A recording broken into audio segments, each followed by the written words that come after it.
बनी है, इसका एक हिस्सा बनकर एग्रेसिवली काम करना पड़ेगा।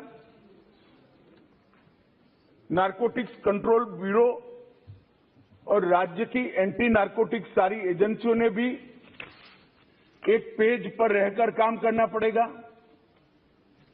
इसके साथ साथ पुनर्वसन और व्यसन मुक्ति के लिए समाज कल्याण विभाग और हेल्थ डिपार्टमेंट ने भी साथ में रहना पड़ेगा। इसके सभी आयामों को अगर हम एड्रेस करते हैं और सभी आयामों को ये लड़ाई के अंदर एक समान तीव्रता से जोड़ते हैं, तभी जाकर हमारा ड्रग फ्री इंडिया का स्वप्न साकार हो सकता है। मान्यवर, ये बहुत महत्वपूर्ण बात है कि लड़ाई केंद्र सरकार और राज्य सरकारों ने मिलकर लड़नी है। हमारे संघीय ढांचे में राज्य सरकारें कई सारी पार्टियों की होती है, कई बार केंद्र में भी मिली जुली सरकारें आती हैं, परंतु मैं आज ये बात सदन के सामने स्वीकार करना चाहता हूं कि जहां तक ड्रग के खिलाफ लड़ाई का सवाल है, देश की सभी राज्य सरकारों ने केंद्र सरकार के साथ कंधे से कंधा मिलाकर ये लड़ाई को गंभीरता के साथ लड़ा। और जो भी योजनाएं गई, जो भी सूचनाएं गई, उसका इरिस्पेक्टिव ऑफ पार्टी पॉलिटिक्स और irrespective of party in power सभी राज्यों ने बहुत अच्छे ढंग से अमल भी किया है। इसलिए कम से कम एक मुद्दा ऐसा है जिसमें तरीकों में थोड़ा बहुत बदलाव राज्य की जियोग्राफिकल सिचुएशन और आर्थिक व्यापार करने की पद्धति को लेकर हो सकता है, तरीकों में बदलाव, परंतु इसमें कोई मतभेद नहीं है, सब एक पेज पर है। मान्यवर, जहां तक बॉर्डर के राज्य हैं, कल सभी बॉर्डर के राज्यों के सदस्यों ने गंभीरता से विषय रखा है। मैं स्पष्ट कर देना चाहता हूं कि बॉर्डर से ट्रेड का सवाल है, पाकिस्तान के साथ अभी कोई ट्रेड हमारा बॉर्डर से नहीं होता है, इससे ड्रग आने का सवाल नहीं है, परंतु इससे हमारी दिक्कतें समाप्त नहीं होती। ड्रोन से आता है, तस्करी से आता है, सुरंगें बनाकर भेज देते हैं, बंदरगाहों के माध्यम से आता है, एयरपोर्ट से माध्यम से आता है। तो व्यापार बंद करने से इस समस्या का समाधान नहीं आया है। समस्या को जहां जहां पर वो लोग अपना नया तरीका ढूंढते हैं, उसको हमें नसीहत करना पड़ेगा, समाप्त करना पड़ेगा। मान्यवर, एक बहुत सारे सदस्यों का सुझाव आया, हो गया भैया, आगे मेरा पूरा भाषण समाप्त होने के बाद आप कुछ कह सकते हैं। मान्यवर, जहां तक कानून का सवाल है, ढेर सारे लोगों ने कहा, दादा ने कहा कि इसमें फांसी की सजा होनी चाहिए या नहीं होनी चाहिए, किसी ने कहा कि इसको कठोर बनाना चाहिए। मैं भारत सरकार की नीति बहुत स्पष्टता से इस सदन के माध्यम से देश की जनता के सामने रखना चाहता हूं। जो दादा आपको भाषण करना है तो मैं बैठ जाता हूं, 10 मिनट बोलिए। इतने सीनियर सांसद होकर बीच में टोका टोकी करना ना आपकी उम्र के लिए अच्छा है, ना आपकी सीनियोरिटी के लिए अच्छा है। मैं बैठ जाता हूं, आप भाषण करिए 10 मिनट प्लीज। माननीय गृह मंत्री जी, माननीय गृह मंत्री जी, हर बार नहीं करनी चाहिए, विषय की गंभीरता को समझना चाहिए, तो बोले नहीं होते। क्रोधित नहीं होता हूं भैया, समझाता हूं। कई बार समझाना पड़ता है बड़ों को भी।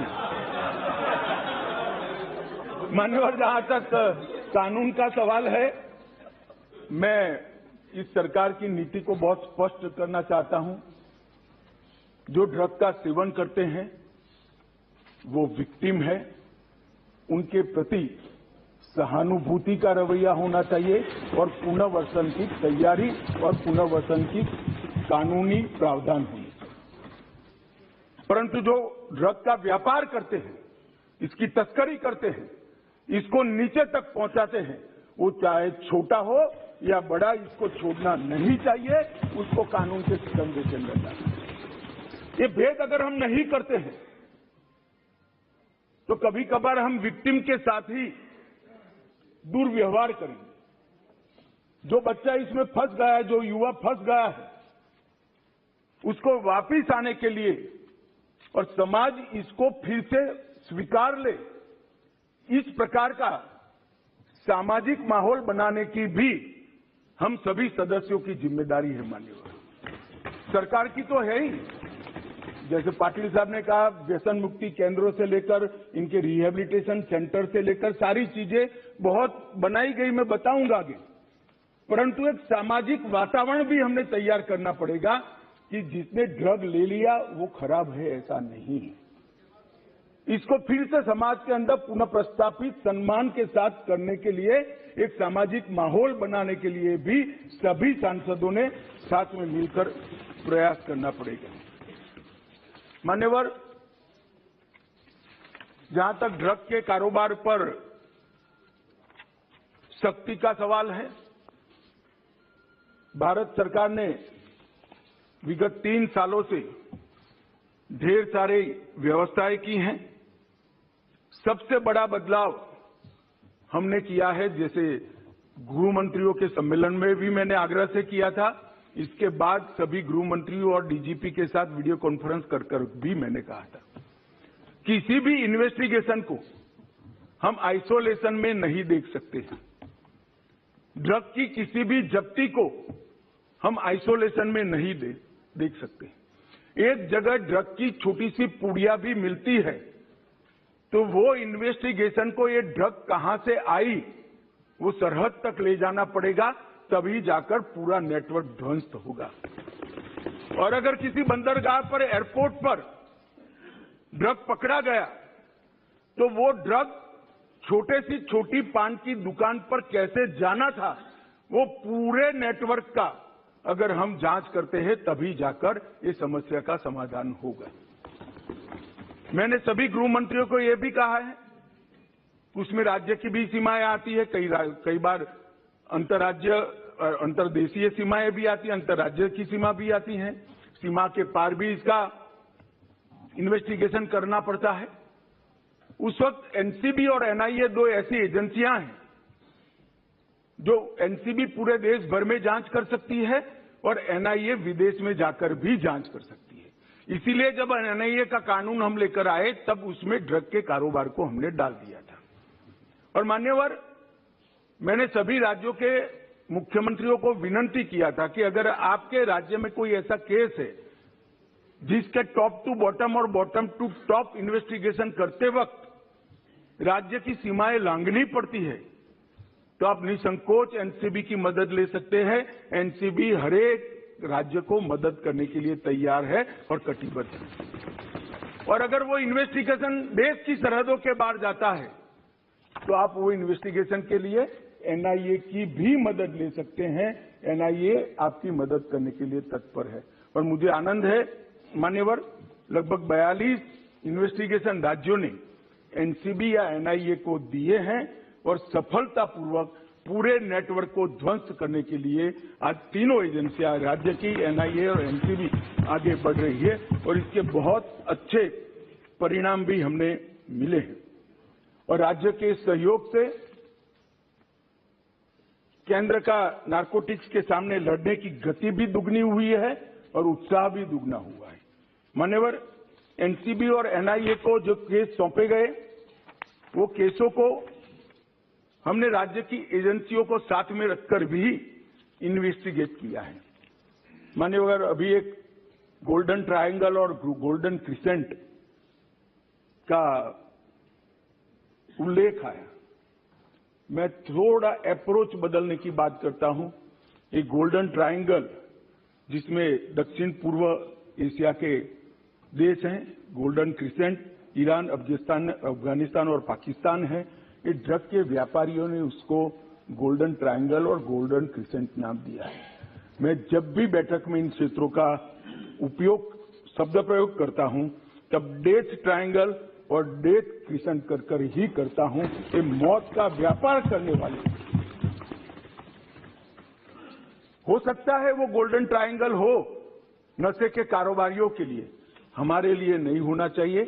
और ये हमारे अप्रोच के अंदर बदलाव समग्र दुनिया के सामने बहुत बड़ा संदेश भेजेगा।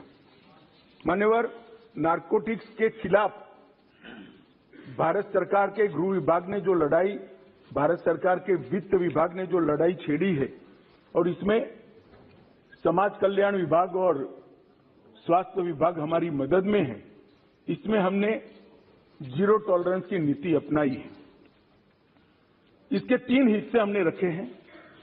संस्थागत संरचना की मजबूती, जो इंस्टीट्यूशंस हैं इसको स्ट्रॉन्च करना, जवाबदेह करना और सतत मॉनिटरिंग से उसको अलर्ट रखना।